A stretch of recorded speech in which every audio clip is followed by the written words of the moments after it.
I walked out of his hospital room, my eyes stinging, my chest hollow.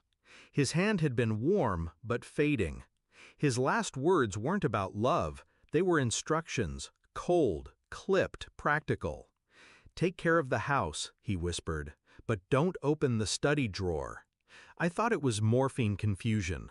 A drawer? At the edge of death? Then, as I pushed through the double doors, I heard two nurses whispering at the station. "She doesn't even know, does she?" Of course not. How do you tell someone their dad had another family? My hand froze on the door handle. My body went rigid. Another family? I drove home in silence, replaying every memory. Dad teaching me how to ride a bike. Dad clapping at my graduation. Dad swearing he worked late for us. Now each image fractured. Each smile had a shadow. At home, I went straight to the study. The drawer slid open too easily, as if he had left it waiting. Inside, deeds, bank statements, photographs. A boy. My age. My father's face staring back at me through him. My brother. Hidden. And letters, dated, deliberate, to the other woman, to the other child. "You are my real family." I didn't cry. I didn't scream. I folded the papers neatly back inside. Betrayal this deep doesn't spark chaos. It sparks calculation. For a week, I moved like a ghost, but inside, gears were turning. Dad thought he had control, even from the grave. His will had already been read to me in confidence by his lawyer, everything split fairly. Meaning diluted.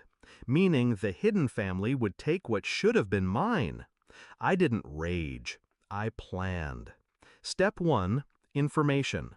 I learned their names, addresses, habits. The son was a lawyer, the kind who bragged online about his cases. The woman ran a small boutique, all funded by Dad's overtime. Step 2, pressure. Quietly, I started to dig. Credit reports, business filings. The boutique was in debt. The son had a pending complaint with the bar. Weaknesses everywhere. Step 3, control. I reached out to Dad's lawyer. Calm, professional. I told him I'd contest the will. But not publicly, no, I wanted silence. Discretion. What I really wanted was time.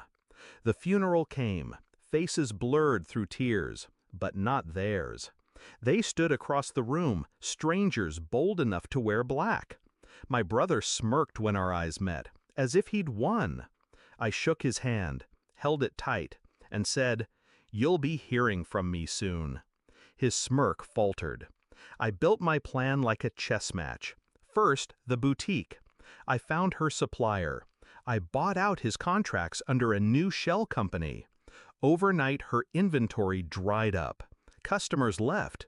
Creditors called. She begged her son for help. Next, him. I fed quiet rumors about his bar complaint to the right ears.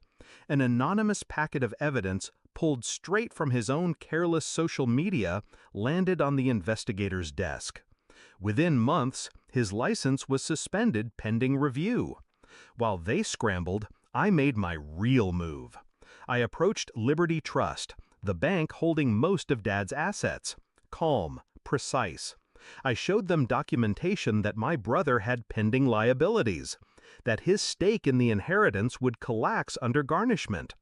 I offered to purchase his claim, pennies on the dollar.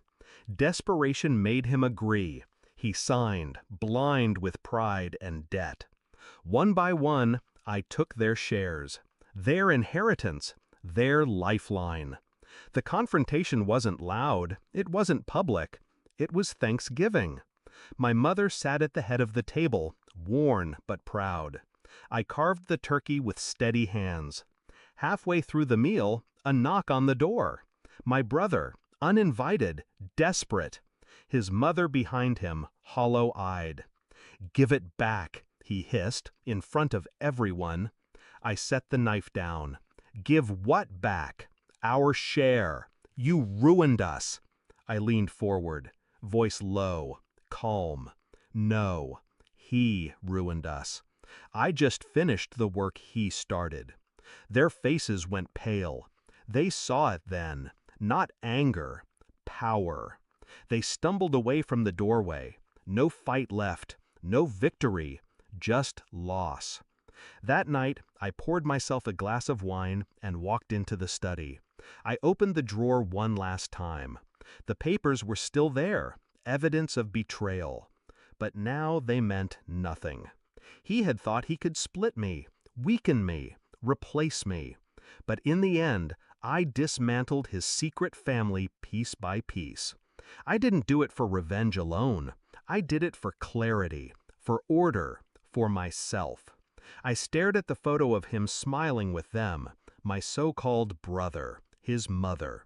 Then I slid it back in and locked the drawer.